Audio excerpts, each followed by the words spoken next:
ঈদকে আমরা সাংস্কৃতিকভাবে আরও গুরুত্ববহ করে তুলি। ঈদ আমাদের একটা জাতীয় সংস্কৃতির অংশ।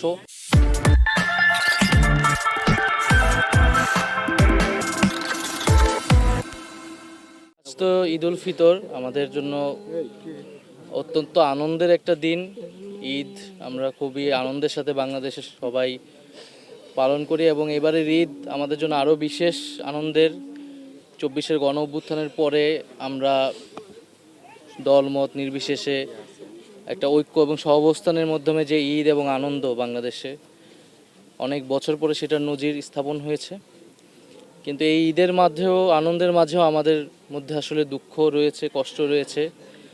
কারণ আমরা আমাদের গণ অভ্যুত্থানে আমাদের যেসব ভাই বোনদেরকে হারিয়েছি, তাদেরকে অনেকগুলো পরিবার আজকে দেশে আসলে তাদের পরিবারের সদস্য ছাড়া প্রথমবারের মতো ঈদ পালন করতেছে।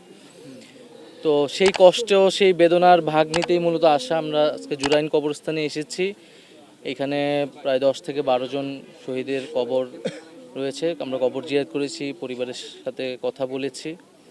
তো মূলত এই ঈদের আনন্দের মাঝে এই পরিবারগুলো কীরকম আছে এবং সেই শহীদদেরকে স্মরণ করা এবং সেই শহীদ পরিবারদের কষ্টের ভাগ নেওয়া, সেটার জন্য মূলত আজকে এখানে আসা। আমরা তো বিচারের বিষয়টা বরাবরের মতোই বলে আসছি। এই পরিবারগুলোর সামনে তো আমরা দাঁড়াতে পারবো না জাতি হিসেবে যদি আমরা তাদেরকে ন্যায় বিচার দিতে না পারি।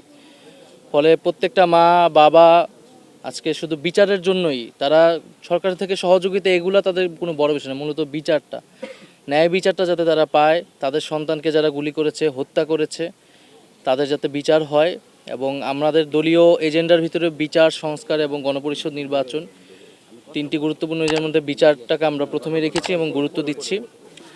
আর সরকারের পক্ষ থেকে পাশে দাঁড়ানো, সহযোগিতা দাঁড়ানো, আমি মনে করি যে সেখানে কিছু কমতি রয়েছে, সেটা আরও বাড়ানো উচিত। আমি যখন দায়িত্বে ছিলাম আমার জায়গা থেকে চেষ্টা করেছি এবং যে পরিবারগুলোকে যে ধরনের সহযোগিতা এবং মাসিক ভাতার বিষয়টা, সেটা আমি থাকা অবস্থা সেটা ঘোষণা হয়েছিল, কিন্তু এটা ঈদের আগে দেওয়ার কথা ছিল।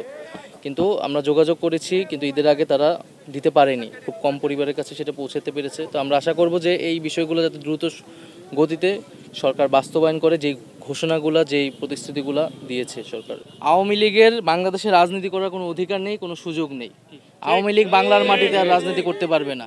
5ই আগস্ট আওয়ামী লীগ এবং মুজিববাদের বিরুদ্ধে বাংলাদেশের জনগণ রায় দিয়েছে।